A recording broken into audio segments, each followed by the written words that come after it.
Welcome to the Solstice Nightmare. Please adhere to the protocol. Rule 1. Watch your tongue. Do not speak or act out of turn in front of the hosts other than your parents. Rule 2. You must address all hosts by their proper titles. Rule 3. During the preparation, females must remain in the scullery, and males are forbidden from entering. Rule 4.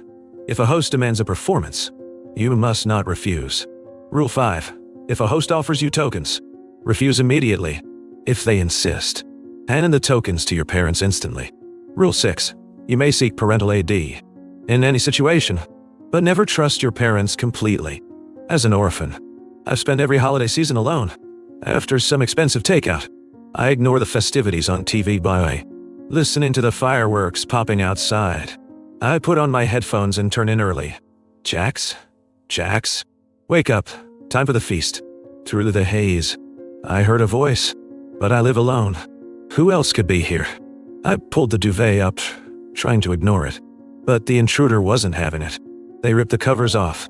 The warmth vanished, replaced by a biting chill. My mind snapped awake. I stared at the middle-aged woman in the unfamiliar bedroom. I froze. Did I get kidnapped? In my sleep? Who are you? The woman shook my head roughly. Sleep has made you stupid. Who am I? Don't recognize your own mother? Get up. The feast is ready. Wow. She turned, pulled a pair of trousers from the wardrobe, and threw them at me. The shock cleared my drowsiness. She left, leaving the door wide open. I was losing my mind. What the hell is this? I go to sleep an orphan and wake up with a mother? As I tried to process the impossible, text burned itself into my vision. Welcome to the Solstice Nightmare. Please adhere to the protocol. Rule 1. Watch your tongue. Do not say anything depressing in front of any hosts besides parents. Rule 2. Ensure you address all hosts by their proper titles. Rule 3. During preparation, women cannot leave the scullery. Men cannot enter the scullery. Rule 4. Never refuse a request to perform, under no circumstances. Rule 5. Refuse all money offered by hosts. If you cannot, give it to your parents immediately. Rule 6. Seek parental help in emergencies, but never fully trust them. Reading the text, I pinched my arm hard. Red mark appeared. The pain was real. Fine. .8. Adapt or die. I've been on my own.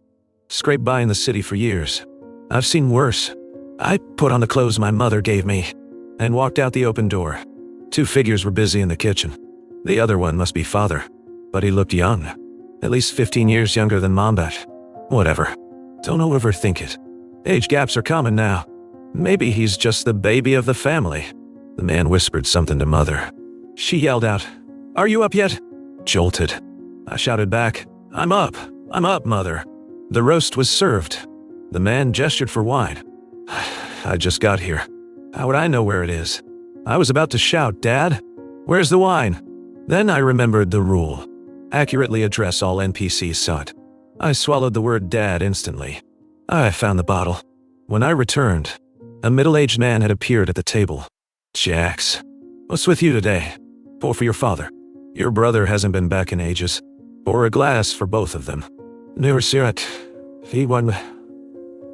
But hearing Mother's order, cold sweat drenched my back. Close one. Years of foster care made me paranoid. Wine poured. I sat down to eat. The next few days were quiet, except for the parents, waking me at 7 a.m. daily. Terrified of disobeying, I jumped up every time. Sleep is irrelevant when death is the alternative. I barely touched my phone. If I stared at the screen for more than 10 minutes, parents would start screaming. Always on that damn phone. Did you finish your studies? Be more like your brother. He's finishing university. You're barely passing high school. At first, they just yelled at me. Then, they started blaming each other. You raised him wrong. Day 1, I tried to intervene. I tried to calm them down. It made the fighting worse. By day 2, I learned to retreat to my room, put on headphones, and hide. At dinner, Mother announced we were visiting relatives tomorrow. I shoved a piece of black, unidentifiable meat into my mouth. Fish? Chicken? I knew. The real horror was about to begin. Midnight. .3. I jolted awake. Shit. The relatives. I don't know what to call any of them. Sleep vanished. I banged on my parents' door. I shook my sleeping mother. Mom, teach me. What are the titles of the people we're seeing?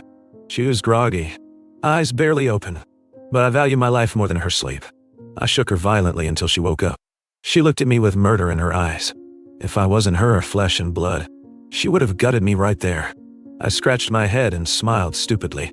I just want to make you proud tomorrow. Don't hit a smiling face. Hope that idiom works here. She pulled up last year's family portrait on her phone. She started reciting every title. I took frantic notes. I airdropped the photo to myself and ran back to my room to cram. These dozen people. I've never felt that all foreigners look alike. Until now. Next morning, departure time. Mother saw my bags were bigger than my eyes. She flinched. Don't say a word. Word. My study session last night was harder than any finals week. Whatever. In the car to Grandmother Thorne's estate, I pretended to sleep. My brain was cycling through faces and titles. We arrived. I took a deep breath. Showtime. Time to speak human to humans. And ghost to ghosts. I put on my best 8-tooth smile. I stepped up. I hugged the 70-year-old matriarch in the center. Grandmother Thorne, it's been too long. You look energetic. Better than me. Before she could react, I went down the line. Great aunt, great uncle. Happy holidays. My God, Auntie May, what's your secret? Skin better than a teenager. Uncle Bob, heard your grandson got into St. Jude's prep? I gotta keep up with him. Annie, Mom always tells me to learn from you. You raise winners. I rattled off 15 titles and blessings in one breath. Perfect score. The receiving line should have ended there. But someone tell me, why is there one extra person? Someone not in last year's photo. Looking at their expectant gaze, I sucked in a cold breath. I glanced at Mother. She was chatting with Auntie. She wasn't looking at me. What do? The cheat sheet failed. Is Jax dying here today? Sweat beaded on my forehead. Brain spinning. Idea. It's risky, but I have to try. Of course I know. I named so many people already. Why don't you guess who I am to you? My heart was in my throat. You clever little devil. The host seemed surprised by the reversal. While they pondered, Grandmother Thorne stepped in. She patted their head. It's Jax. You forgot. It's your wife's mother's sister's daughter's daughter. So Jax, what do you call her? Two hosts stared straight at me, smiles splitting their faces to their ears. Brainstorm mode. Right before their smiles vanished, I blurted, Happy holidays. They walked away satisfied. I exhaled. Holy shit. I survived that. I heard a voice. I turned. It was a kid Auntie brought. Is he like me? Before I could signal him or check his ID, more cars pulled up. We locked eyes. Shared look of, oh God, more of them. The next kid wasn't so lucky. He got out. Relatives swarmed him. One relative started it. Then, they all joined in. Do you know what to call us? He had prepared too. Answered perfectly. But then, the final boss host appeared. He panicked. He grabbed his mother, eyes begging for help. His mother said nothing, just smiled and stared. A dozen people circled him, staring. I couldn't hear his answer. I was too far away. I just saw the smiles vanish. Eyes full of accusation. You're this old, and you don't know your elders' titles? Amidst his pleas, his parents dragged him away. Compared to him, another kid was worse off. He seemed to forget the greeting rule entirely. His parents dragged him off the second he exited the car. As the clan assembled, the feast began. Before it started, I sneaked out to the gate. That boy from earlier was waiting. He saw me. He spoke first. You're from the other world too? I nodded. He saw me nod and smiled with relief. Let's help each other. Let's get back home. I'm Leo. Call me Jax. What have I? We briefed each other. I analyzed the situation based on arrivals. There are 8 outsiders here. 2 died in the greeting. That leaves 6 of us, counting you and me. We need to group up. Strength in numbers. Leo and I split up. We passed notes to the others secretly. Once done, Leo and I waited at the gate. As they arrived, I took charge. I reckon today's the final day. If we survive tonight, we go home. Not cry. A scoff interrupted me. A high schooler? Puberty hasn't even hit and you're the boss. We've tried everything for days. You say tonight's the night and it's true? There's always one asshole. Butch, but I ignored him. You read the rules. Most are about the gathering. These are the only relatives. Survive tonight, and we win. After the pep talk, I saw hope in their eyes. The hell with this holiday. Hey Shrimp, I'm talking to you.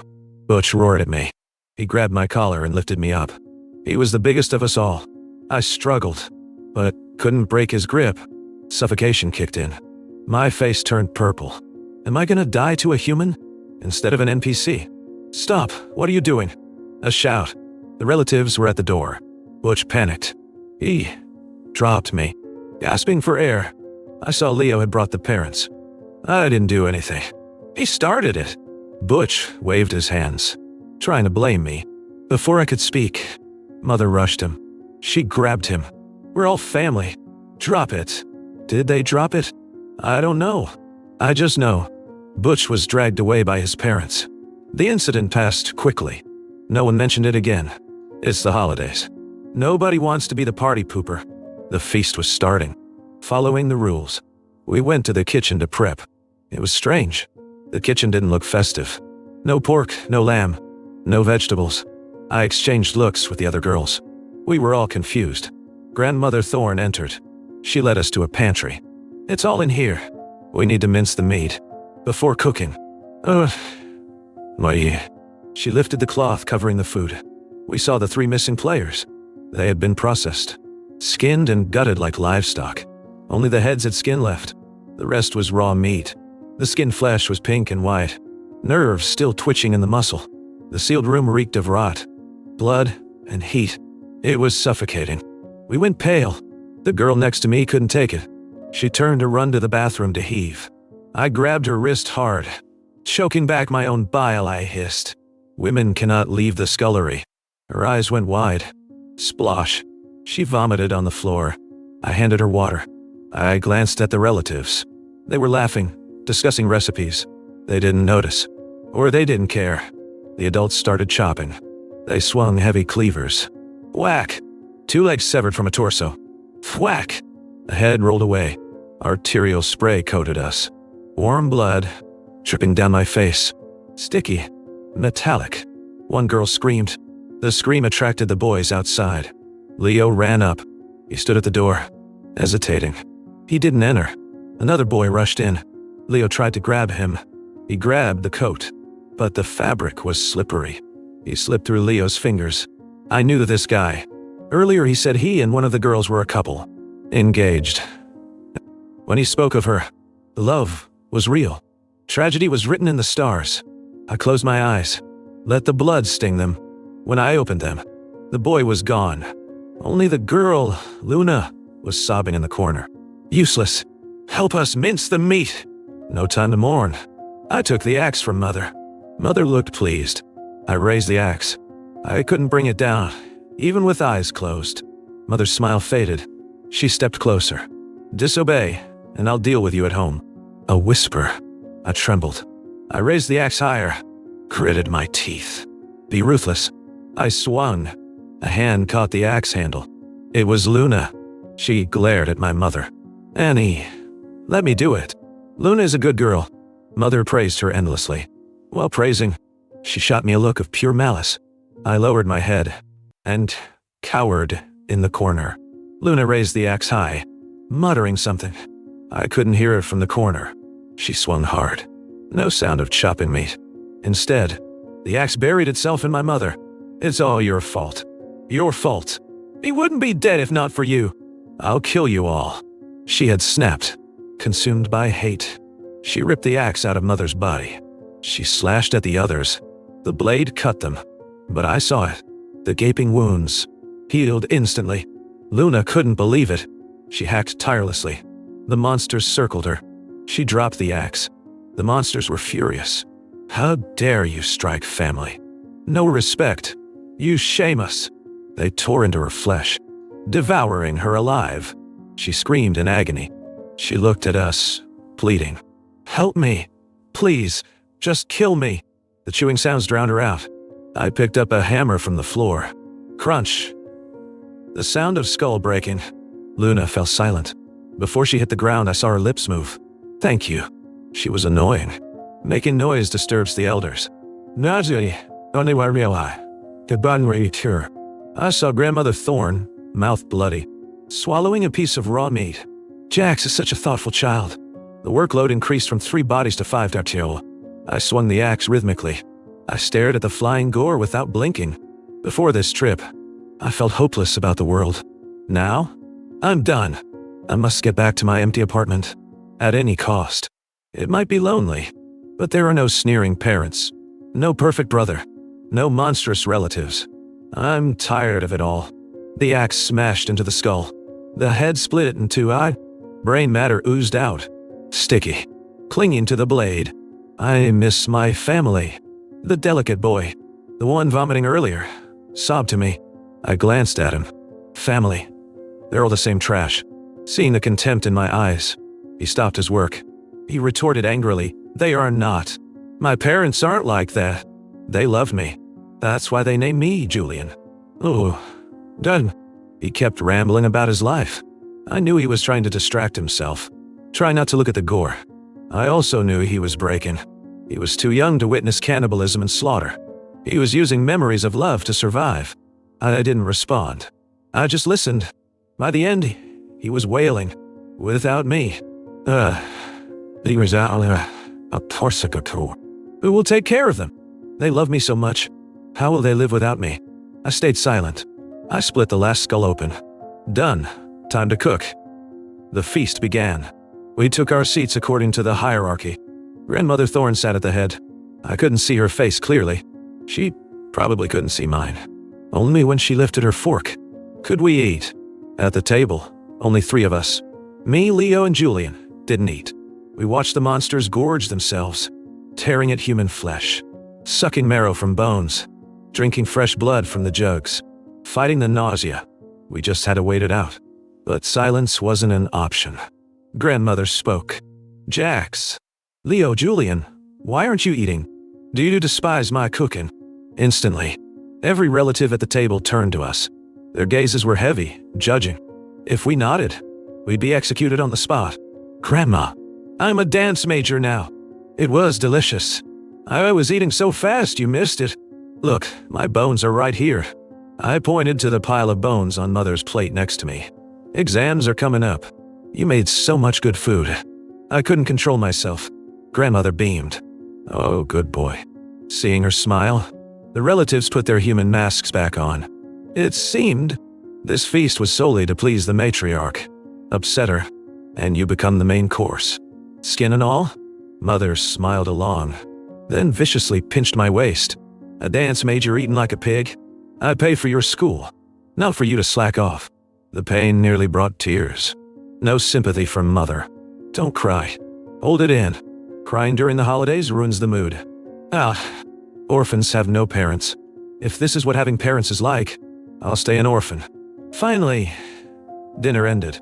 In the lounge, men drank and boasted, talking politics, criticizing foreign policies, repeating whatever the news fed them, acting like they ran the world, as if they knew better than the experts. The women were banished to the kitchen to clean. If a woman spoke up during the men's talk, she was mocked. Don't speak on what you don't know.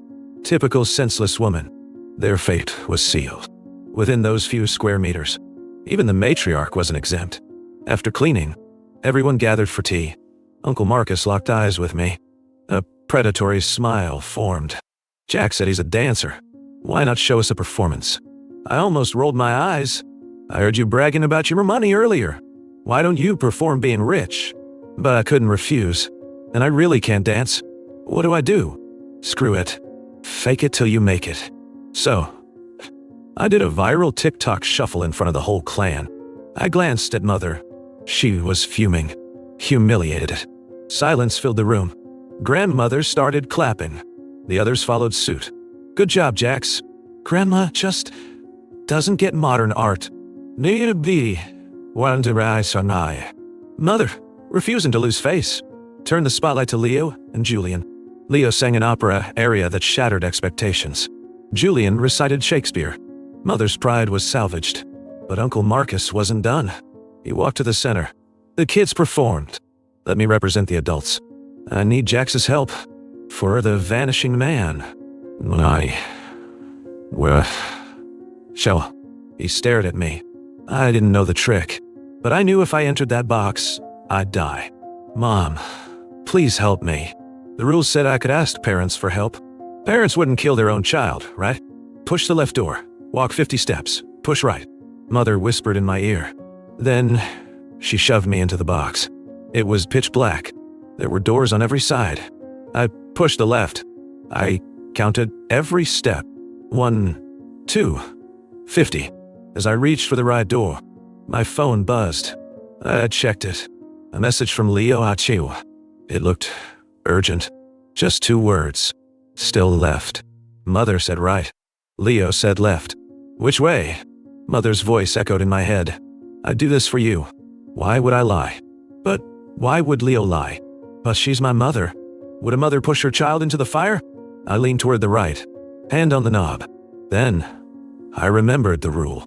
Never fully trust your parents. I pivoted. I pushed the left door. Blinding white light. Ta-da! Look at the door. Uncle pointed. I appeared at the lounge entrance. I wanted to scream at Mother. Why? Oh, am I not your son? But I didn't. I sat back down, frozen. I hoped for an apology. She didn't even look at me. It's almost over. Just a little longer. To avoid my murderous NPC mother, I started refusing everyone's red packets. But Uncle Marcus was persistent. We wrestled with the envelope. My coat ripped. Stalemate. Uncle, I don't want the tokens. I'm too big for allowance. Grandmother intervened. Leave him be. She patted my head. Jax is a good boy. Saved by the matriarch. I escaped the pest. I looked at Julian. He had been forced to accept a gilded envelope from great uncle. He tried to give it to his mother. Uncle Marcus blocked him. Time was running out. Uncle's mouth opened wide. Unnaturally wide. Ready to bite Julian's head off. I rushed in. I grabbed Uncle. Auntie's looking for you. I signaled Julian to run. I thought we were safe. But joy blinded me. I didn't notice the stairs. Predatory. Hungry. Leo rushed in. He pulled a red envelope from my pocket. Too late. The monsters swarmed me. Uncle Marcus's face split open. Rows of fangs. All the relatives transformed. Drooling. Plotting how to share my meat. Fangs inches away. I felt the prick on my skin. Is this it? I was so close. Tears fell. I missed my lonely apartment. Oh my. Jax, you dropped your envelope. Here. Oh. Mother pushed through. She grabbed the envelope Leo dropped. She blew the dust off and stuffed it in her pocket. Instantly, the monsters vanished, replaced by smiling relatives. Masks back on. Harmony restored. The pain stopped. I hugged her. Mom, sob, thank you. Testa, down, dimni. I felt the hostility around us. The relatives hated her for ruining their meal. Father stood by her side. Silent support. 6 a.m. was approaching. We were going home. 10 minutes to 0 hour. Leo found me. Jax.de. You need to know the truth. That Julian, he's a fraud. Everything he said is a lie. He put that envelope in your pocket. I saw him do it. He handed me a file. Evidence. Julian's a con artist. Well. Leo walked away. 5 minutes left. Grandmother called us. I have news. You're all leaving. I'll be lonely. One child. Must stay. So sorry to see. Decide among yourselves. Silence. We all wanted to leave. 2 minutes left. Leo moved. He pulled a hidden knife. He lunged at Julian. Julian reacted fast, but Leo was stronger. He pinned Julian down. Blade inching toward Julian's eye. Julian pushed back weakly.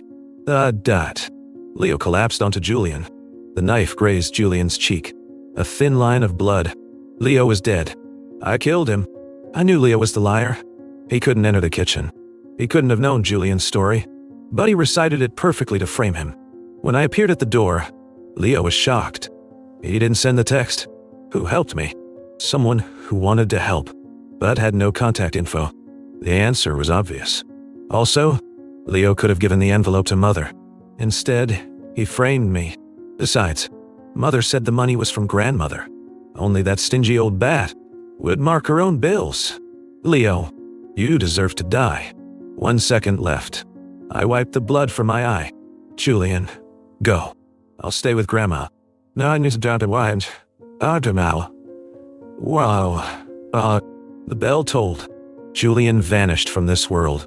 If his story was true, his parents will be thrilled to see him. He has a family. I have nothing. I feared losing nothing. I'm an orphan. Life is hard everywhere. This world, that world, all pain. Let him have the happiness. I lay next to Leo's corpse, heart turned to ash.